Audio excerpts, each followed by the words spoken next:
নানা জটিলতা এবং নতুন শুল্ক হার নির্ধারণ সত্ত্বেও যুক্তরাষ্ট্রের বাজারে বাংলাদেশের তৈরি পোশাক রপ্তানি বেড়েছে উল্লেখযোগ্য হারে। চলতি বছরের জানুয়ারি থেকে জুলাই পর্যন্ত মাত্র 7 মাসে টি-শার্ট, জগার এবং স্লিপারের মতো কম দামের পোশাক রপ্তানিতে প্রবৃদ্ধি হয়েছে 21.66%। এ সময় যুক্তরাষ্ট্রের পোশাক রপ্তানির পরিমাণ দাঁড়িয়েছে প্রায় $5 বিলিয়ন।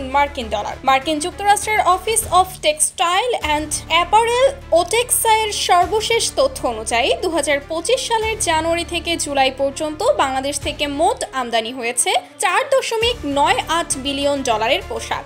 গত বছরের একই সময়ে এই অঙ্ক ছিল $4 বিলিয়ন। শুধু জুলাই মাসে প্রবৃদ্ধি হয়েছে 4.97%, যা প্রায় $730 মিলিয়ন সমান।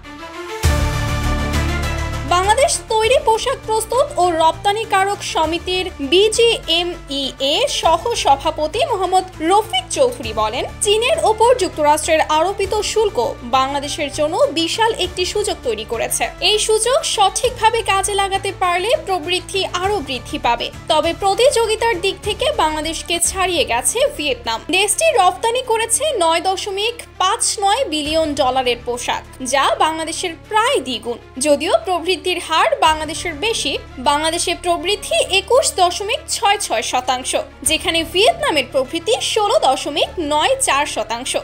অন্যদিকে শুল্ক সমস্যার কারণে যুক্তরাষ্ট্রে চীনের পোশাক রপ্তানি কমেছে 21%। ভারতের অবস্থানও বাংলাদেশের পেছনে রয়েছে, বিশেষ করে কম দামের পণ্য যেমন টি-শার্ট, পোলো, জগার এবং স্লিপার রপ্তানি করে মার্কিন বাজারে নিজেদের অবস্থান ধরে রাখছে বাংলাদেশ।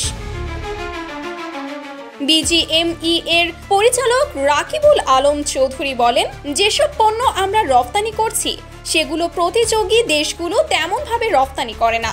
এই বাজারে বহুদিনের উপস্থিতির কারণেই আমাদের টিকে থাকা সম্ভব হচ্ছে। যুক্তরাষ্ট্র বাংলাদেশের তৈরি পোশাক রপ্তানির সবচেয়ে বড় একক বাজার। প্রতি বছর এই বাজারে রপ্তানি হয় প্রায় $8 থেকে $9 বিলিয়ন। 2024-25 অর্থ বছরে যুক্তরাষ্ট্রের রপ্তানি হয়েছে $7.54 বিলিয়ন, যা আগের অর্থ বছরে ছিল $6.63 বিলিয়ন।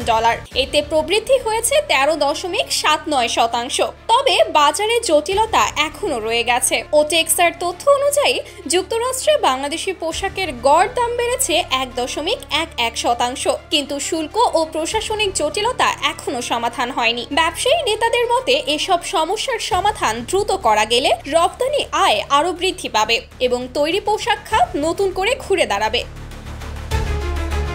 ইন্টারন্যাশনাল বিজনেস ফোরামের চেয়ারম্যান SM আবু তৈয়ব বলেন, সরকার ও BGMEA কে পোশাক মালিকদের সঙ্গে শক্তিশালী সেতু বন্ধন তৈরি করতে হবে।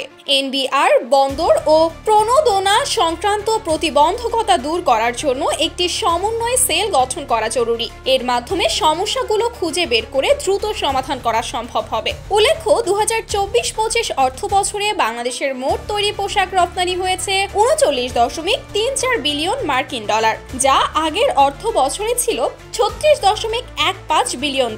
অর্থাৎ মোট প্রবৃদ্ধি হয়েছে 8.84%। Sumaiya Snigdha, daily our Bangladesh.